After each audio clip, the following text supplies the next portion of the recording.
UFC Abu Dhabi, Rainier de Ritter versus Robert Whittaker takes place this weekend. We'll be giving our full card predictions, starting with the early prelims, making it up to the main event. And this is honestly like pretty close to a pay-per-view type of fight night. It's very high quality. They usually do this when they go down to Abu Dhabi, so can't complain. There was a couple good fights that dropped out. Aaron Pico versus Mazvar Evloev and Ramazan Tamirov getting taken off the card because it got popped for fucking steroids. I was about to say, it was a main card type fight. Man. Yeah. Like, honestly, kind of still is. Like, honestly, it's going to be sick. So, with those fights, would have been way better. Yeah. So, to start off the card here, early prelims, first fight of the night, we go to the heavyweight division where UFC newcomer Marcus Buchetta takes on a somewhat of a prospect in Martin Budai. Budai is a guy who's 15-2 overall, 6-1 in the UFC. However, you look at that resume, you look at that record, and it's like, oh, this guy is like an up-and-coming good heavyweight. His wins are terrible. You watch him fight, he looks terrible. And his only loss is by a brutal KO to Shamil Gaziev a couple fights ago. The guy's wins, he's beating debuter Uran Salty Dalbayev up a weight class. He's beating Jake Collier. He's beating Lucas Brzeski barely getting by Andrei Orlovsky. Chris Barnett. It submitted Josh Parisian. It's just like these are terrible roster. These are terrible wins. Let alone then you just go out there and get chinned by Gaziev and show no game plan. You just look terrible. Budai wins fights by Mario Bautistaing people at heavyweight against the cage for the most part. He's got a little bit of volume, and if he is on top control, he, like I said, he submitted Josh Parisian with a Kimura, I believe. Or no, it was a key lock. But I don't see him having any success whatsoever on the ground versus someone like Marcus Buchetta. This guy's like an 18-time IBJJ world champion, multiple fights with Rodolfo Vieira, whose nickname in the UFC is the black belt hunter. This guy submits all the good black belts, and Buchetta has wins over him in BJJ. He also has rolled with Gordon Ryan before. And he's a very fit heavyweight. Like, we were watching some of his highlights before. The guy's got a good front kick on him. He's got a rolling heel hook submission. Very hard to... dirty ground and pound. The shot sounded like they were freaking moving the whole octagon. I personally think that even though he's making his debut, he is 35. I'm not acting like this guy is going to be a top 5 future champion type of guy. But I think that he can easily handle Martin Budai. Yeah. One of the main questions, I guess, is like you see Martin Budai as a 100% takedown defense, but there's only been 3 or 4 takedowns actually attempted on him, and they're by low-level guys, and it's like they're shooting like 1 takedown, which is... Buchetta has a nice blast double leg, and I realistically think that if this goes how I think it will, I think that 1 takedown is all it's going to need for Buchetta, because I can't see Martin Budai at 265 pounds with someone like Buchetta on top of him. I can't see him actually getting up. So I'm taking Buchetta to win this fight by round 1 submission. I agree with most of the things you just said there. I think Budai's going to go down on the first takedown attempt, in my opinion. Yeah. I think when he throws that spear-type double leg into him, Budai's going to hit the ground, and I don't know if he's getting back up against this guy, honestly, from what we've seen. It's going to be very hard for him, so I'm going to have to go with the Buchetta round 1-2 sub.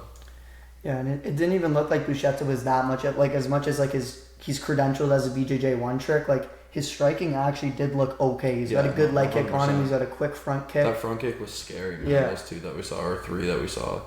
Yeah, so I like Buchetta inside the distance. Could be ground and pound as well, but leaning obviously more towards the submission. Yeah, I'm taking Buchetta by 1-2 sub. We move on to the the featherweight division, where Muhammad Yahya makes his really well anticipated return versus Stephen Nguyen, or Win. Also making a return. We haven't seen him since, I believe, March of 2024, where he lost a not very competitive decision to Jarno Aarons, who went, I believe, 1-3 in the UFC, has now been cut since getting submitted by Youssef Zalal. But again, Youssef Zalal is tough, but Aarons, he's just a Dutch kickboxer, to be honest. He's got some pretty slick striking. He did knock down Stephen Nguyen in that fight. Nguyen's 0-1 in the UFC. He's been on the Contender Series 3 times, however. He lost his first one by brutal flying knee. However, did come back, won a decision in his second fight, and then TKO'd AJ Cunningham the 3rd time around to get a UFC contract. And that his only fight in the UFC was against Jarno Aarons. Muhammad Yahya, on the other hand, there's just not much good to say about the UAE Warrior is his nickname. He only fights in UAE, and I think the only reason he hasn't been cut from the UFC is so he could be on this card and realistically just get stomped on, I think. Yaya's losses in the UFC are a decision loss to Trevor Peek, and in his last one getting KO'd in the first round in Abu Dhabi by Quay Fernandez, where he landed 4 strikes. Yeah.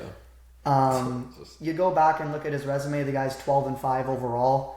All of his wins on the regional scene are over very low level guys. He's winning like a belt over a guy that's like 7-7 or something. It's just not impressive. I guess his best attribute would maybe be like his wrestling, but that it's just not good. He was out wrestled by Trevor Peek significantly. I like Steven Nguyen inside the distance in this one. He splits up his KO and submissions pretty evenly. I think it's 4 KOs and 3 submissions. Yeah. I'm leaning more towards the submission. I think the Yaya's ground game just has so many holes, especially when he's on the back. But Nguyen's nickname is the Ninja for a reason, so we could see just a complete standing fight. And like, Jarno Aarons is a Dutch kickboxer. You know Dutch kickboxers are very technical. So in the end, like, Nguyen did land 65 SIGs in that fight, and I don't think on the feet it's going to be remotely as close as what that fight was compared to what you're getting here with Muhammad Yahya. So yeah. I got to lean Nguyen inside the distance, let alone just to win the fight. Yeah, again, I almost completely agree with that exact thing. Yahya, if you've ever seen any of his fights, he is just not a good fighter, man. It's not UFC level. He was put into the UFC just as a guy from Abu Dhabi, or UAE, sorry. Yeah. And they were just looking for a prospect out of him, and it's just not the guy to look for it in. No. I'm gonna have to take Nguyen by finish too. I think if it goes the distance, that Yaya's not gonna have a round on him. It's gonna be 30-27 Nguyen. But yeah, I'm gonna have to take him inside the distance. Potentially a round 2 sub will be getting a sprinkle. We move on to the light heavyweights now. We have Ibo Aslan taking on Billy Elikana. This took me... I'm still not fully convinced on who I got here. I don't think really anyone can say anything with true 100% confidence. Yeah. Ibo Aslan, you know what you're getting. The guy's got 14 wins on his record. He's got 14 KOs. He's got 2 losses on his record. Both of them come by submission. So this guy's never seen the judges' scorecards in 16 professional fights. Billy Elikana, on the other hand, has a couple times. He's now, I believe, 7-2 as a mixed martial artist. Losing his debut on short notice to Bogdan Guskov, where early Elikana shot a good takedown, ended up having really nice back control. He stayed on the back really well, threatened a rear naked choke for probably 2 minutes, but Guskov's submission defense was very good in that fight, and then ultimately ended up reversing positions at the end of the first round and locking in his own rear naked choke, saved by the bell. 100% saved by the bell. The ref even had a weird ass come up to it. I think it was Mike Beltran who was reffing that. Let it go for another 4 seconds, almost trying to see if he was going to go out or not after the bell went. It was so interesting. Yeah, it was weird. He held it for a couple seconds after. And the ref just allowed it. And then, so, in between the first and second round, Elikana's coaches asked him, they're like, how are you feeling? This guy just shakes his head no, and it wasn't a good visual. And he ends up just getting finished in the second round. He gets hit with some big shots, and he goes down, and he lays against a fence for 30 seconds. Guskov lets him stand up, and Elikana just stays sitting down on one knee. Yeah, and then Guskov just runs at him and puts him in a sitting down guillotine. Really weird, but again, it was on 5 days' notice, and he's versing a top 15 guy. Ibo Aslan, on the other hand, lost his last fight also by submission in the first round, first couple minutes to Ion Cutelaba, where they were gunslinging early. One good double leg got in. He did get up from a couple takedowns, but then eventually... Yeah, he had a bunch of nice takedowns, actually. Yeah, there was two really good, well-timed shots. Ibo got up pretty well the first time, but then his gas tank is just not there. No. He made a lot of mistakes on the ground and ended up getting put in an arm triangle really quick. And Cutelaba's not one of these fucking grappling phenoms. I think it was his first submission attempt in over 10 years, or in the UFC or something. So some crazy stat like that. But one thing that Ibo Aslan does very well is just brawling in the pocket. He's very, these guys are the same height, same reach. But I think that we're going to see on Saturday midday because it's not Abu Dhabi. Not night. The size difference and just the build. Ali Khan is like pretty skinny. Yeah, he is. And Ibo's just a big boy, and I think that I can't even see Ali Khan being 6'3", to be honest. It doesn't really. Well, maybe 6'3", but just Not even weighing Ibo. 205 compared to Ebo is just like, it's just weird. Yeah, he looks like a 185er. 100%. I think that the Ali Khan late submissions are live, depending on. But that's just me kind of thinking that his gas tank is okay. It's just the fact that he was on short notice is why he gassed so quick, and there was a lot of wrestling early and whatever. There is a possibility that he just doesn't have a gas tank and gasses out. Yeah. But that's going to happen with Ibo Aslan. We do know 100%. that. It's just a question of, can Elikana be dangerous enough or evasive enough to survive the first 5 to 7.5 minutes with Ibo Aslan? And I don't think he is. Probably not. But I don't. I think that in the pocket, the way that I saw Elikana kind of quit on himself when you're getting hit by Turkish power and Ibo Aslan. Blitz, man. When you're getting hit by that actually fast blitz, he's just going down. And it's not just from the hip. Like, the technique for as long as it lasts is actually pretty solid. He had a good shovel uppercut he landed on Kutulaba. So yeah, I mean, he landed like a fucking 30 punch combination to finish Rafael Karen Keta or whatever, but that guy's bottom of the barrel. Right. But so could Billy on It was tough though. It was tough. But but whatever his name is, I forget. He just made Ibo look way better than he was. But. Yeah. So I'm siding with Aslan early KO, round 1 most likely, could be early round 2. Yeah, I'm going with Ibo round 1 knockout as well from what we talked about earlier. And I will say if it makes it out of the second round, I'll probably be live betting Elikana. That's valid. Honestly, like 100%. I think he's going to gas out if it gets out of the first, but give me Ibo by a blitz, quadruple hook, all connect, falls to his knees, and round 1 KO. Yeah. We move on to the women's divisions. We have Amanda Hebos taking on Tabitha Ricci. I don't have too much to say about this fight. Both girls coming in off of losses. Hebos on a 2-fight skid, Ricci on a 1-fight skid. However, the level of competition is pretty, not crazy significant, but there is definitely levels to it. We've seen Hebos at the top. She's been top 10 ranked in both divisions. I think she still is. And her last 2 fights are a 5-round close decision with Rose Namajunas, and then in her last one, she did get subbed by Mackenzie Dern in the rematch. However, she did beat Mackenzie Dern. She has a win over Verna Jandaroba, which has aged amazing. And she has a win over Viviane Arujau a couple of years ago when she was actually pretty solid. So I'm not going to knock Hebos like she's some bum. Her last win was a spinning heel kick knockout versus Luana Pinheiro late in the 3rd round, which is impressive.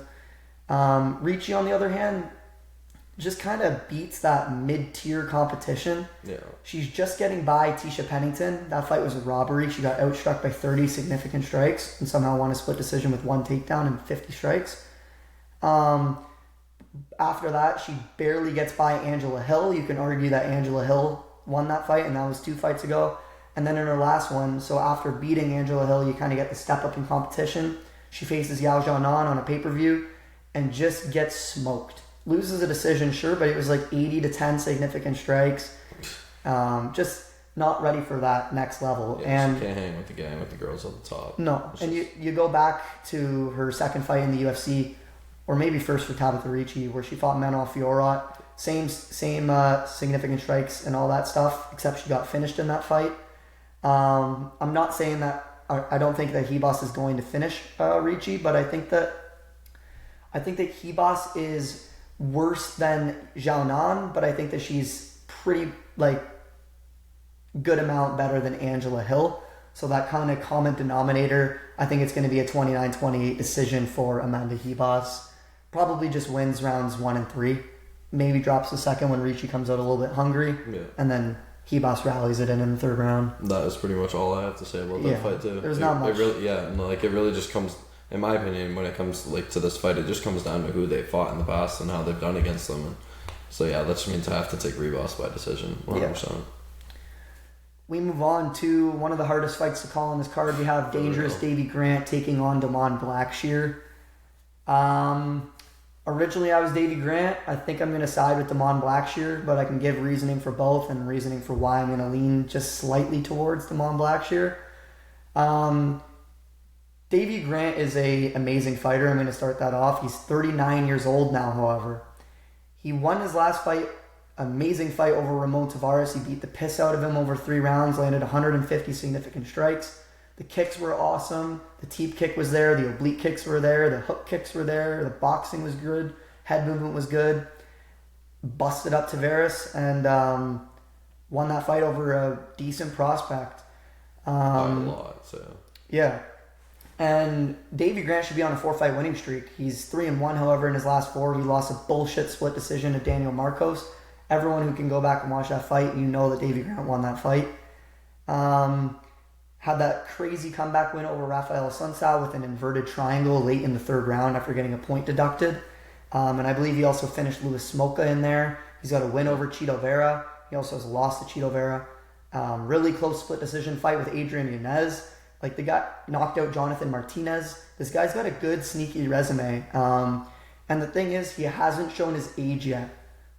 But time doesn't last forever with these guys, and you can go from having a great fight like Kevin Holland's last fight over Luque, and then you can come in and look like Kevin Holland versus Daniel Rodriguez. It's just something like that is going to happen, and especially when you're 39 years old at bantamweight, it's tricky. Like, the fact that he's already having this much success later in his career, it's crazy. It's like Ronnie Bosellos. Like, what is going on with these old vets at bantamweight? Yeah. However, Damon Blackshear had a weird UFC career. Started off with a draw over Yusuf Zalal, then loses his next fight, I believe, picks up a couple submissions, then gets flatlined by Montel Jackson in 18 seconds 3 fights ago.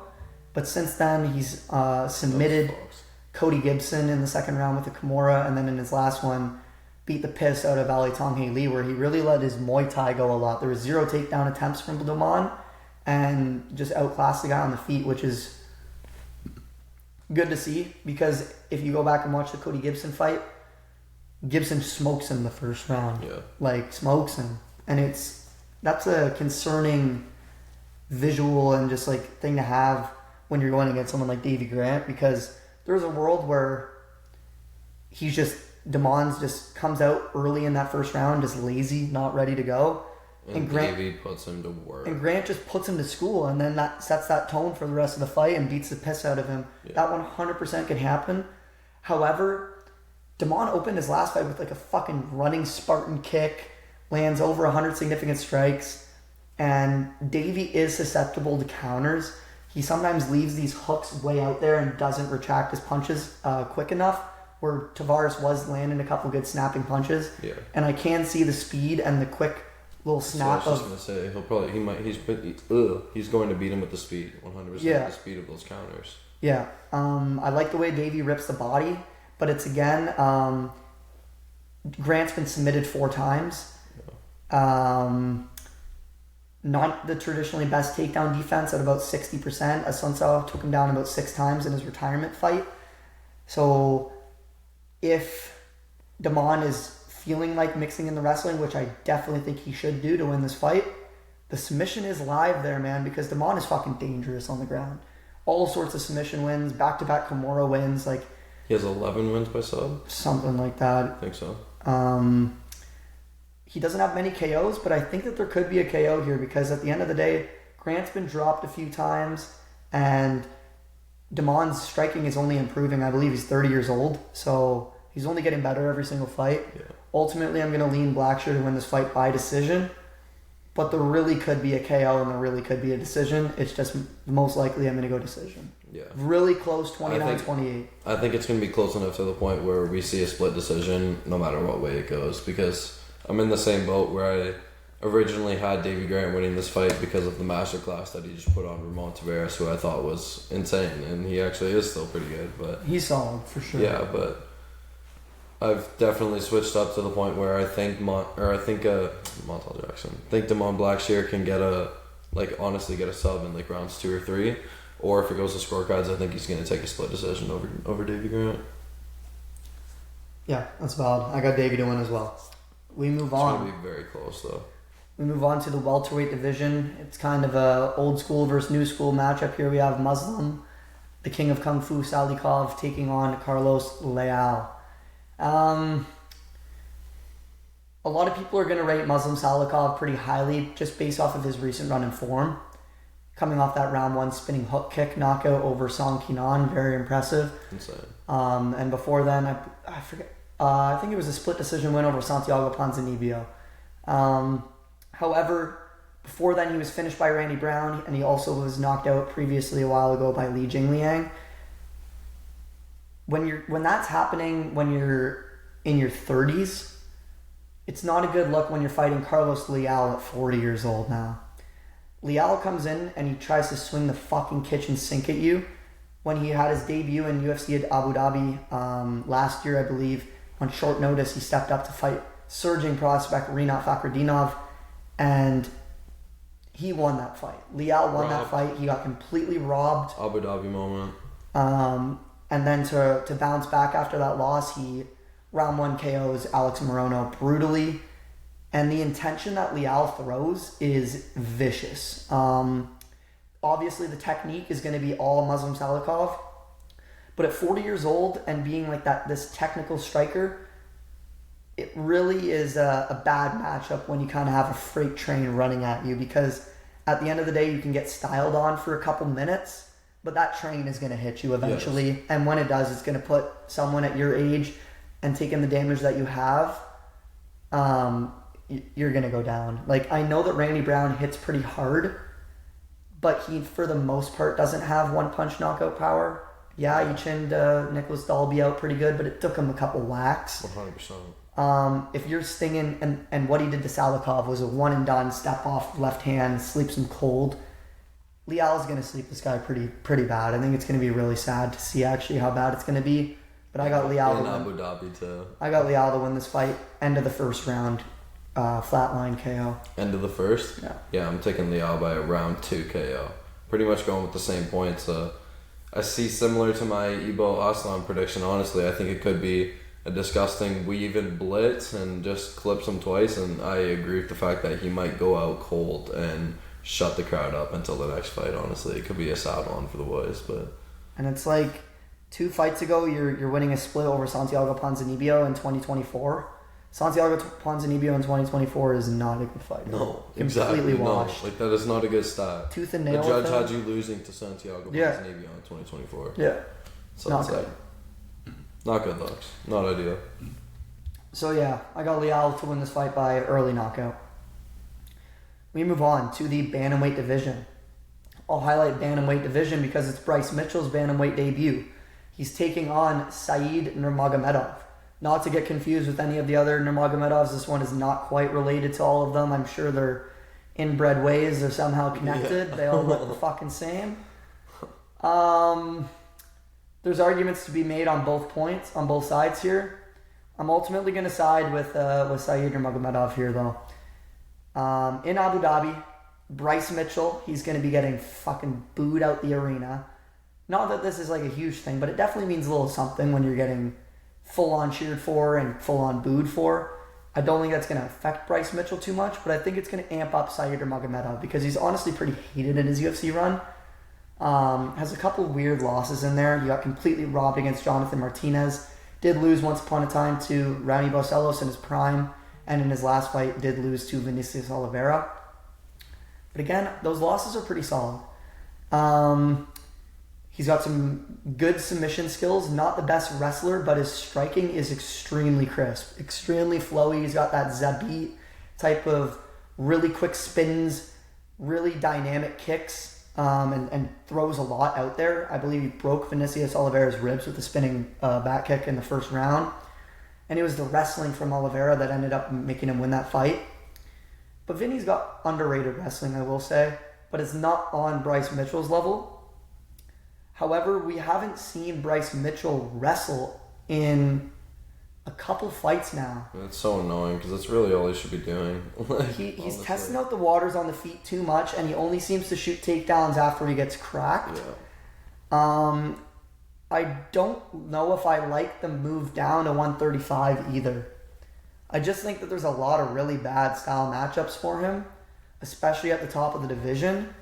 And, like, I don't know, like, we've seen, like, this is completely off topic, but, like, his teammate, AJ Cunningham, tried to go down to bantamweight. It just hasn't worked well. There's not a big comparison to that at all. I'm just kind of throwing that out there.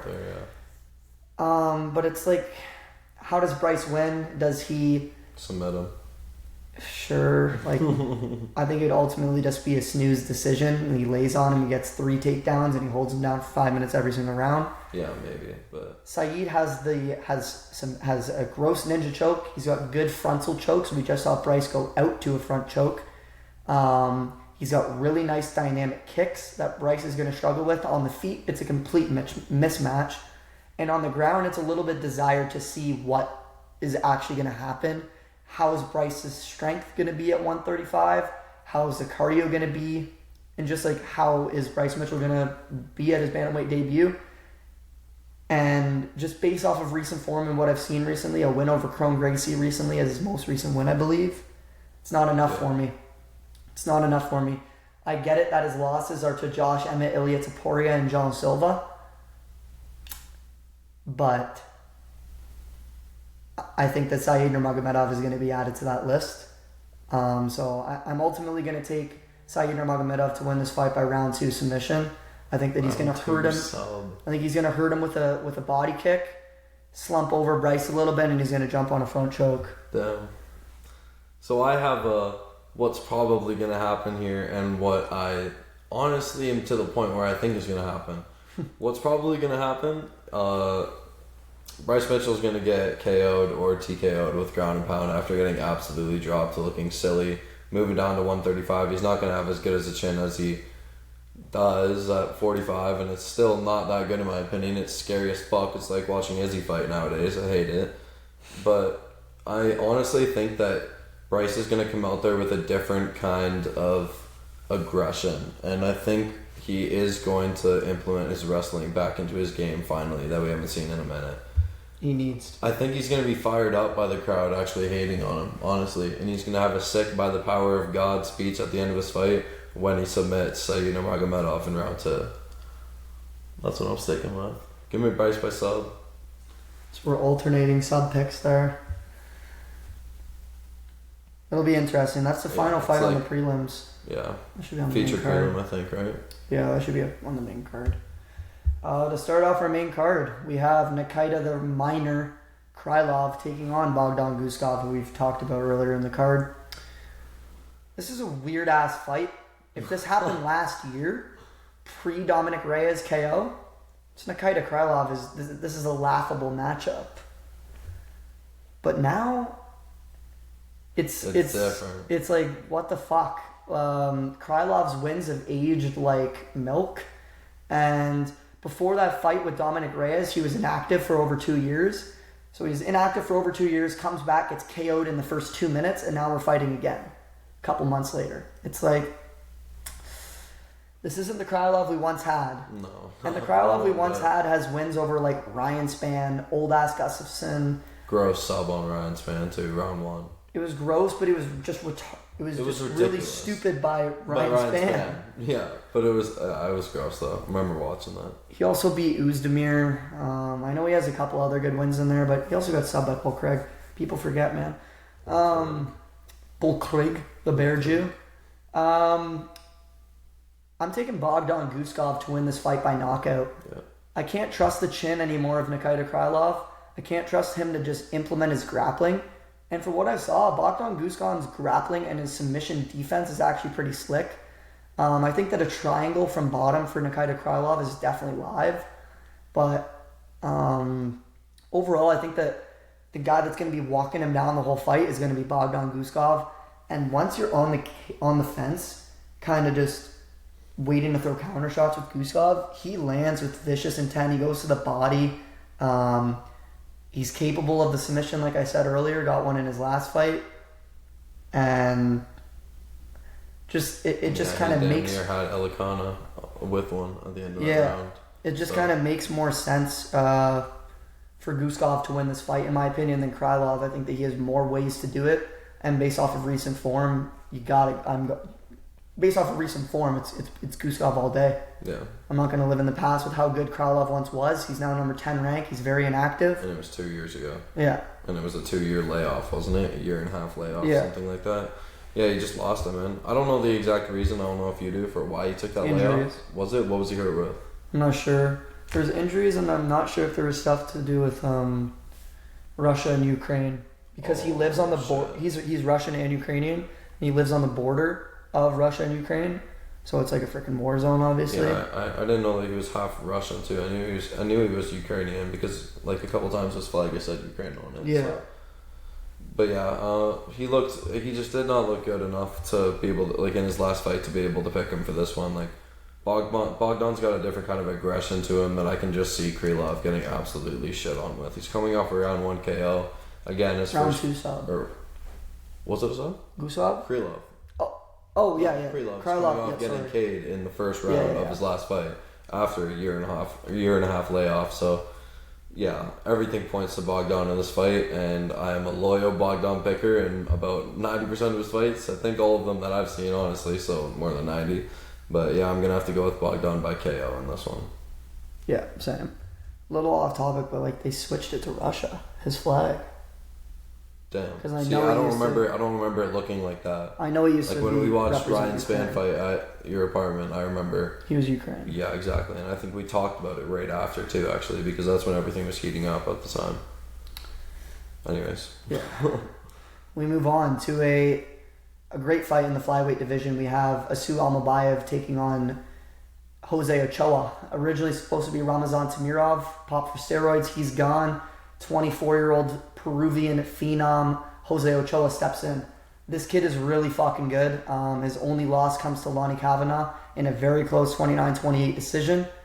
After that, in his bounce back fight 1 month ago, he knocks out Cody Durden stiff in the second round, which is actually an impressive win. I mean, like, No, 100%. Joshua Van didn't get Cody Durden out of there, but young Jose Ochoa does. I mean, I'm not going to do some like MMA math or anything like that, but Almabayev in his last fight got TKO'd by Manel Kape in his first main event.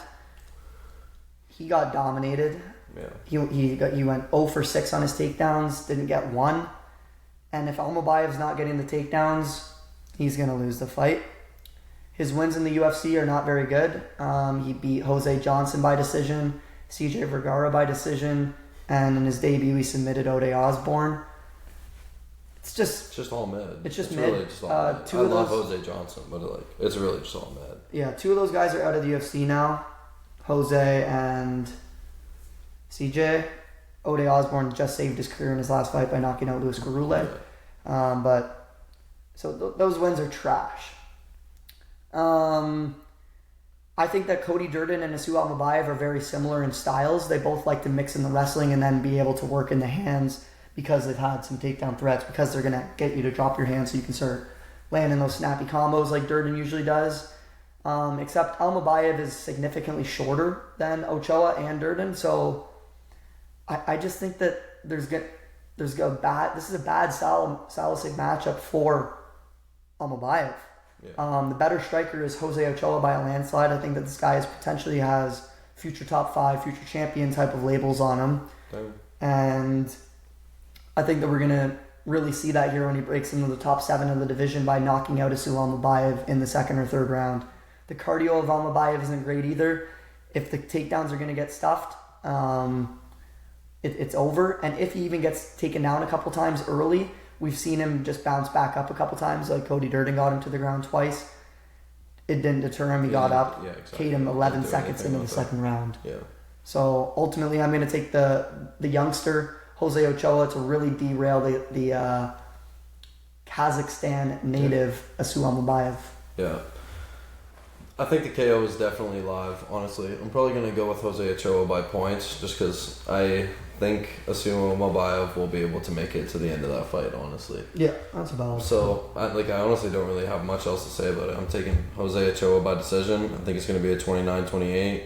The round he loses, I think Almabayev's going to be sitting on him and he'll be able, or just like fishing for takedowns the entire fight, kind of cage clinching, being weird like that, just trying to like look for a dub. Maybe it's like the second round after he loses the first, gets desperate, and then Jose adapts to it in the third and wins the decision.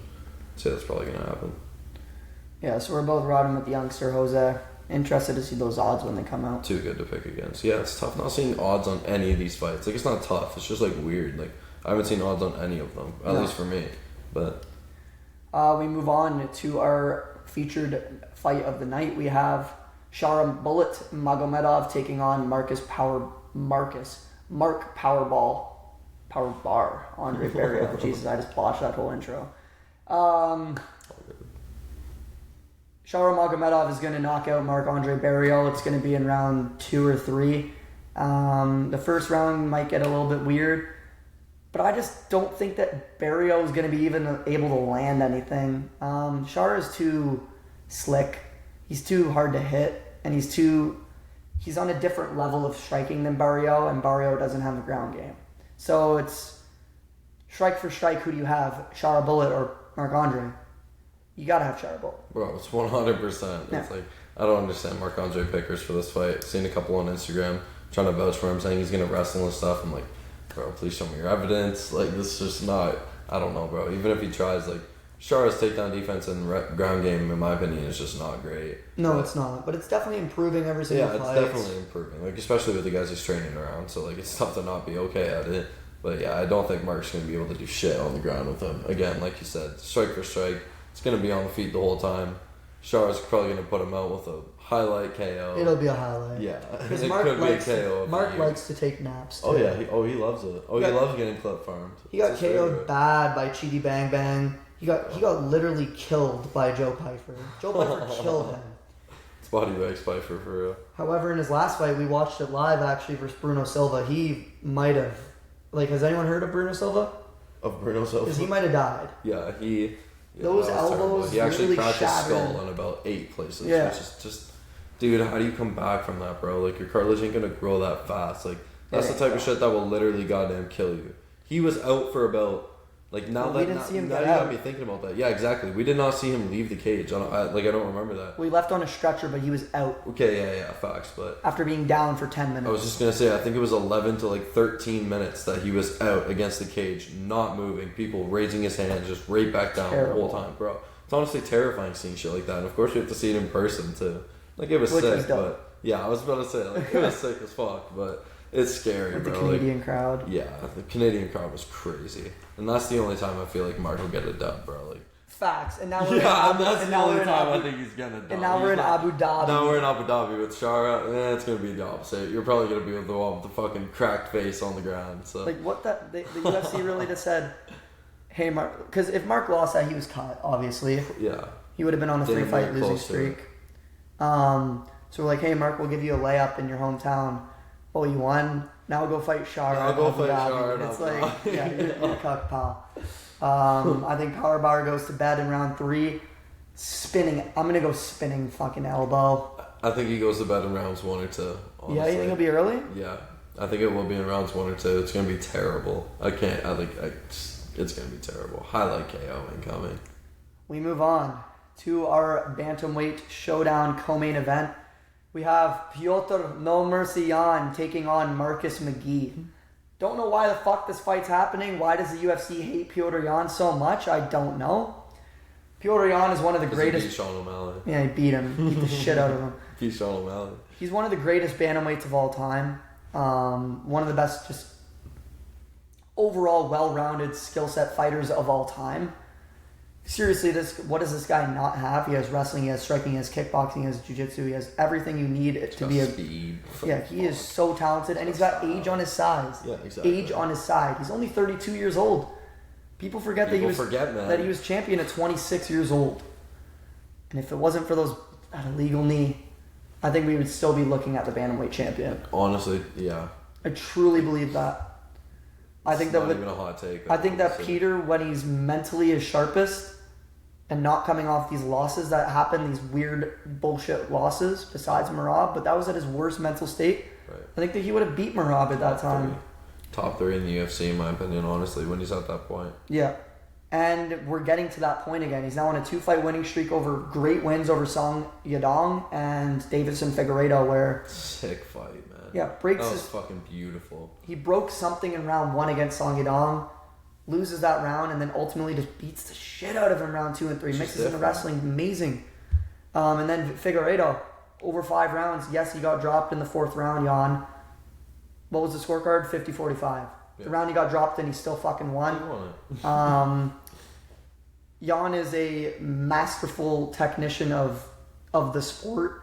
Marcus McGee, all he has is knockout power. Yeah, he's got some good striking.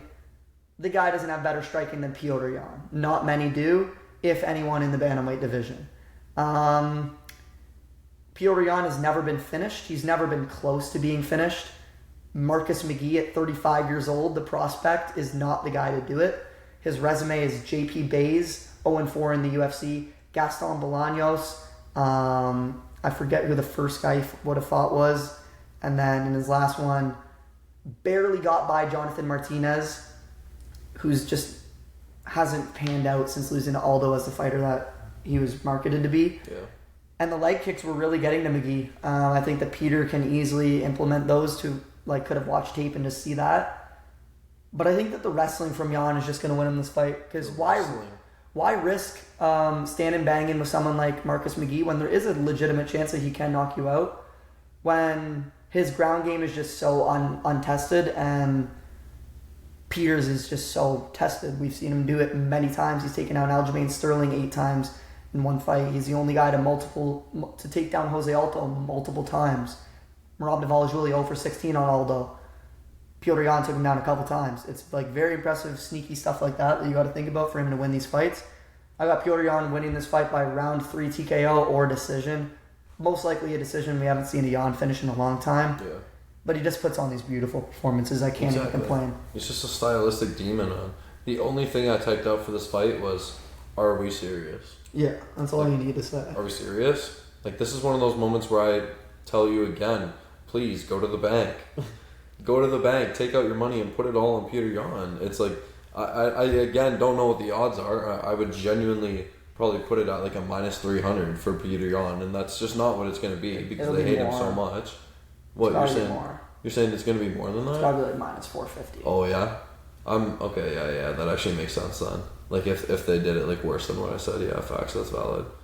But this is just one of those moments, man, where Peter Yan is just not going to lose. Where, again, seeing him in that different place, that different mindset that he goes to, where I personally think when he's at his best, he's top 3 in the UFC. Honestly. So, give me Peter Yan by 30-27 decision over Marcus McGee. Masterclass. It'll be beautiful. 30-26 maybe would be fucking sick. Yeah, I got Peter winning. Most likely decision. Could be a late finish in there depending on how bad he works the wrestling and tires him out. We move on to our main event. We have Robert the Reaper Whittaker taking on Rainier de Ridder. Why is this the main event in Abu Dhabi? It's pretty random. De Ridder, surging prospect in the middleweight division now, I guess. Coming off that big knockout win over Bo Nickel where he just landed that dirty body knee, put him out freaking stiff with a body knee. Before then, submits Holland at 185, which that win is just getting worse and worse by the day. And submitting GM3 in his UFC debut, barely getting by him late in the 3rd round. I think that Robert Whittaker is stopping Rainier de Ridder in this fight.